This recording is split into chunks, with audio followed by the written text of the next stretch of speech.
show. A show? Yeah, you're putting on a really good show.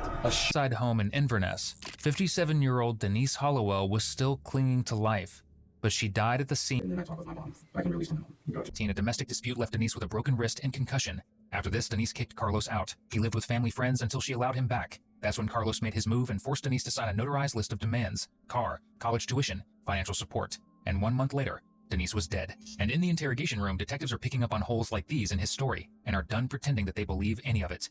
Carlos, how often do you think it is that somebody's sitting in their house taking a nap or anything like that situation and some stranger comes in and kills them? I don't know, but I will say this. I hope you're not insinuating I would do this. Because that she adopted me from 4. She has been my mother, has been by my side. What my inference was is that rarely ever happens. Okay.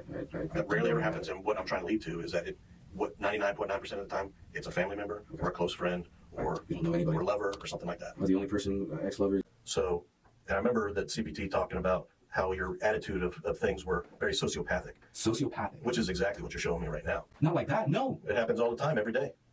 That's what I just told you earlier, that it's usually like a loved one. Okay, I would not do that. You ask anybody in this county. My mom and I were amazing. We would never do such a thing like that to each other at all. My mom would never hurt me like that, and I would never hurt her. You call me a sociopath or whatever you want. I'm sorry for getting upset, but you please ask around. Ask anybody. As soon as we got home, we had a little bit of together time. We ate pie, sat with the dogs for a little bit, talked, and then we normally do on the weekends. We had our alone time, separation. She goes to take her nap. I take my nap or watch TV or whatnot. I fell asleep watching. I don't remember what, but had some TV on. Fell asleep. I woke up to the sound of the dogs barking. I told them. I told them exactly what I saw. I was in the room. That's when she told me to leave the house.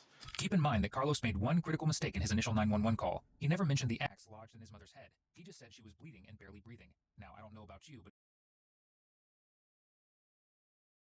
So it keeps track of everything he does. Just phones these days. They're basically walking computers and thing of what you've done, an entire diary of what you've done. Your phone never shows it was ever pretty much dormant for any kind of long period of time. Well, I definitely went to sleep, I'll tell you that. I was out. Your phone itself, it also tracks your GPS locations. So I can track your entire track around your yard. Like moving? Yes, everything. So, I mean, some of the stuff you told me is true, and some of the stuff not so true. Like, what's up? Like where all the lake area. For when? At that time, while you're in that whole time frame from when you called 911 on. I didn't go down by the lake. Because I need you to help me. That's the only way I can help you at all. Right. I have to explain this to my boss at the state attorney's office as to why that's the only way I can help you. Right. Because if not, they're going to think whatever everybody wants to think. And as you know, some people love you and said you're a great person, but you have a short temper. Yeah, it does. I do have a short fuse. Right. And there's 3 cameras in the house. Okay. I found 3 cameras, and I've actually found 1. Okay. And then guess what else? What else do you think we could have found in the lake that day? I'm just trying to ask you, if you just to help me out here. Yeah. Yeah, we found 3 cameras in the lake. And why else did we found a phone down there? Well, the cameras around here, so I'm Carlos had removed every camera from the house and thrown them in the lake to cover his tracks. Investigators later called it a huge, huge find, because they had proof Carlos was trying to destroy evidence, and his GPS data placed him at the lake at the exact time those items went into the water. Now, slowly but surely, Carlos is about to realize what that means for him. Your phone's down by the lake. Your mom's phone, down by the lake. 3 cameras, down by the lake. Okay.